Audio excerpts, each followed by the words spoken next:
Hello students, welcome to Onboard Digital Classes.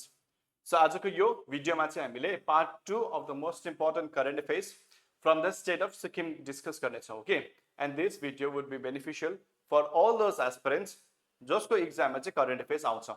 Alright, so with this let's start today's class. Question number 1 मा के भनेको छ? Which Indian state was the first to formally introduce a sabbatical leave scheme for government employees?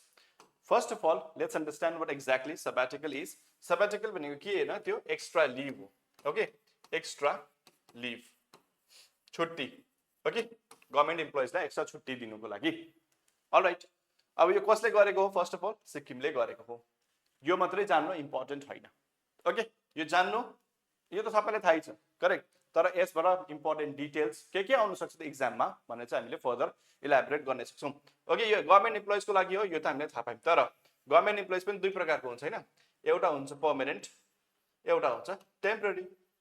So यो permanent को लागि हो कि temporary को लागि हो भन्दाखेरि यो बोथ को लागि हो. तर क्राइटेरिया भिन्दा भिन्दै छ. यसलाई पाउनको लागि पर्मानेन्ट एम्प्लोइजले 5 इयर्स काम गरेको हुनुपर्छ. ओके, टेम्परेरीले 6 months काम गरेको हुनुपर्छ. अन्डरस्टुड. अब यो सब्याटिकलमा कति पर्सेन्टेज पाउँछ त हैन? सब्याटिकल लिभ भनेको पेड छुट्टी हो, पेड. तर आफ्नो बेसिक पे को, अन्डरस्ट्यान्ड, बेसिक पे को 50% पाउँछ. त्यसको मतलब के हो भन्दाखेरि यदि हजुरहरुको बेसिक पे 1 लाख रुपैयाँ छ भने 1 लाख रुपैयाँ छ भने तपाईले 50% या त 50,000 रुपैयाँ पाउनु हुन्छ. Maximum tenure. ओके, कति समयको लागि? इट्स नट दैट कि सब्याटिकल लिभ त ठीक छ तर इन्फिनिट अमाउन्ट अफ टाइम को लागि त हुँदैन. So there is a specific time, right? So maximum चाहिँ कति पिरियड को लागि हुन्छ त भन्दाखेरि 3 इयर्स को लागि हुन्छ. यसको मतलब चाहिँ के हो भन्दाखेरि यदि फर एक्जाम्पल तपाईहरु पर्मानेन्ट टिचर हुनुहुन्छ अरे कुनै पनि स्कुलमा, ठीक छ? अब तपाईलाई के गर्न मन पर्यो अरे? फर एक्जाम्पल मलाई चित्त बुझेको छैन, पढाउनुको लागि मलाई त्यति मन परेको छैन. नाउ तपाईकोमा अप्सन्स हुँदैन थियो पहिला हैन.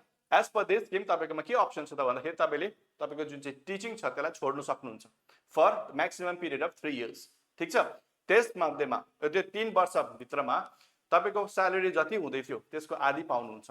अनि तपाईलाई एन्टरप्रेन्योरशिप गर्न मन पर्यो अरे, so you can start a business, correct, in this 3 years. अगर त्यो बिजनेस मजाले चल्यो भने that's very in good, right? 3 वर्ष बादमा तपाईले त्यो बिजनेसमै आफ्नो ध्यान दिनुहुन्छ. तर यदि चलेन बाइ चान्स के भयो भने तपाईको जुन चाहिँ टिचिङ जब छ त्यो त छँदै नै छ. सो त्यसैगरी त्यसलाई प्रमोट गर्नको लागि पनि गभर्नमेन्ट अफ सिक्किमले यो स्किम लिएर आएको छ. Okay, not only to promote entrepreneurship but also education. जस्तै तपाईलाई लाग्दैछ कि तपाईले मास्टर्स डिग्री गर्नुपर्छ, अब तपाईको करियर ग्रोथ इन्हान्स हुन्छ तपाईले पीएचडी गर्नुभयो भने. So what will you do? तपाईले के गर्नुहुन्छ त भन्दाखेरि तपाईले सब्याटिकल लिभ लिनुहुन्छ फर 3 इयर्स. तपाईको आधी पैसा पनि आइराखेको हुन्छ, राइट? अनि तपाईले के गर्नुहुन्छ? पीएचडी गर्नुहुन्छ. पीएचडी गरिसकेपछि तपाईको करियर ग्रोथ पनि राम्रो बढ्छ, correct? So these are all the facilities which has been provided by the government of Sikkim through this scheme. Okay, please remember यति relevant details हरु छन्. Okay, moving ahead to next question.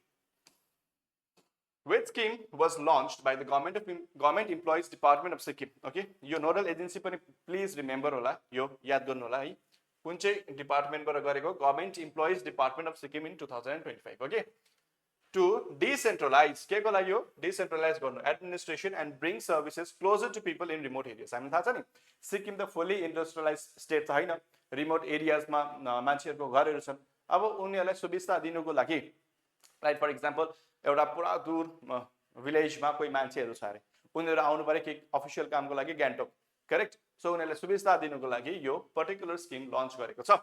यो कुन चाहिँ डिपार्टमेन्टले? Again department of government employees department of सिक्किमले. Okay, so यसको नाम के हो भन्दाखेरि option number B, administration at the door step.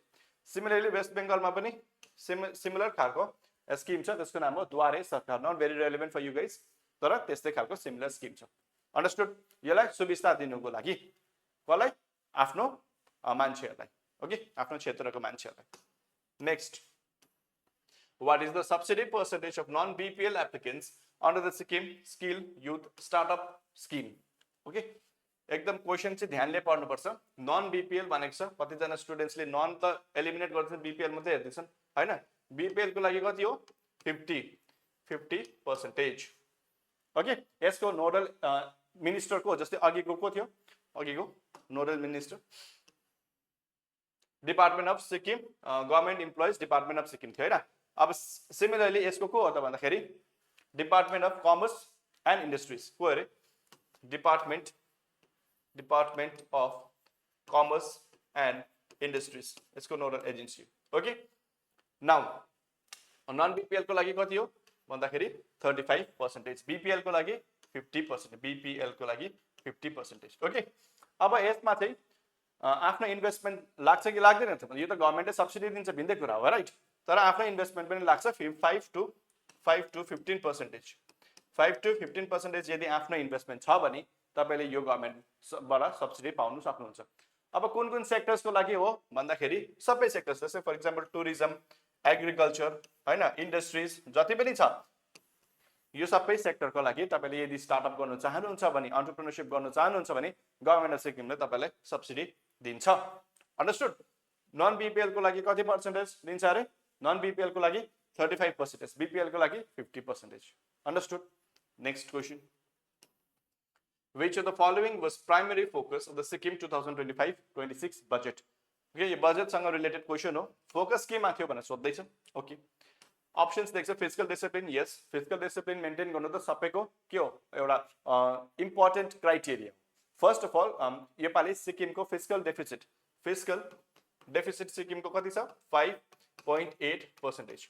Okay, fiscal deficit के अरे गर्ने फर्मुला के हो fiscal deficit is equals to total expenditure minus total income minus borrowings. Correct? यो fiscal deficit कति छ 5.8%. Please remember this. Okay, tax revenue increase यो पनि important focus थियो अनि investment in infrastructure and employment यो पनि हो. So यसको आन्सर हुन्छ all of the above.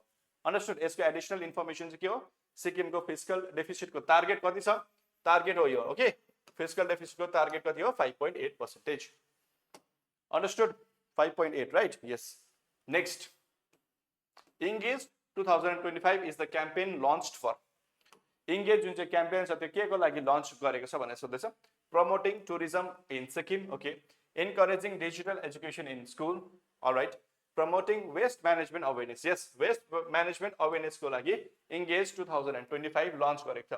अब यो कसको फोकस कसलाई गरेको छ त भन्दाखेरि स्कुलको किड्सलाई स्कुलको अनि कलेजको किड्सलाई गरेको छ.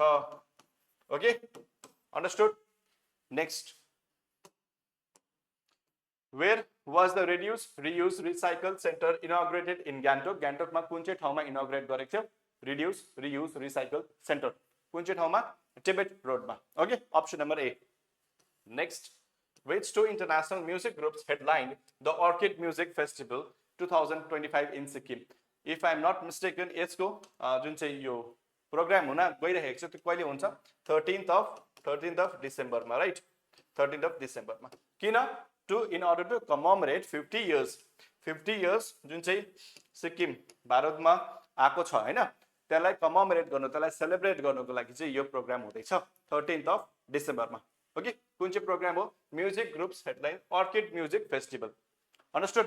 अब यसमा को आउँछ भनेर सोध्दैछ बीटीएस. अब यु इमेजिन बीटीएस सिक्किममा आयो भने त आई थिंक आदि जस्तो जनता बौलाउँछ. Correct right the kind of fan following that people have the BTS has in Sikkim in Bharat it's quite remarkable right.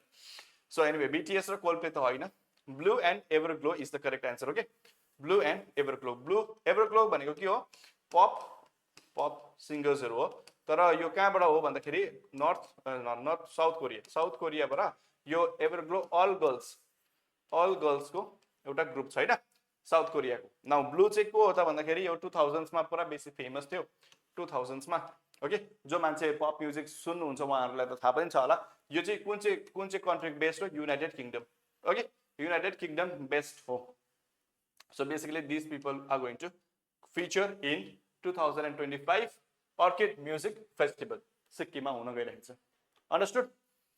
Okay, moving ahead to question number 8. According to National Annual Report, very important. Okay, यो एकदमै याद गर्नुपर्ने कुरा हो बहुतै important data छ एउटा. According to National Annual Report on Women's Safety, NARI 2025, Gangtok was ranked as the safest city for women in India. Okay, first, third, fourth, and fifth. So, यसको answer हुन्छ option number 4, that is fifth हुन्छ. Okay, fifth safest city. Okay, I think Gangtok को जुन चाहिँ rank छ त्यो 70 point something percentage को छ. Overall भारत को 65 percentage छ. So, fifth उसको नारीको report मा Gangtok को के छ? उसको safest city for women in India. Okay, fifth safest city for women in India. Okay, okay, first please research गरेर comment गर्नु होला मुनिपटि. नर्थ इस्ट कै एउटा सिटी छ फर्स्ट मा आछ. Okay, so please एकपल्ट रिसर्च गर्नु, very very important. Okay, important question हो. Next, which award did Nanda Hankim, okay, please excuse me for pronunciation, Nanda Hankim received in 2025 for Sikkim? Okay, यसको answer हुन्छ Badri Narayan Pradhan memorial award. Option number A is the correct answer to this question. Alright, next, moving ahead. Where was the rare wild orchid Eulopia semensis recorded for the first time in India in 2025 discovered? कुन चाहिँ एरियामा discover भएको छ भनेर सोध्दैछ.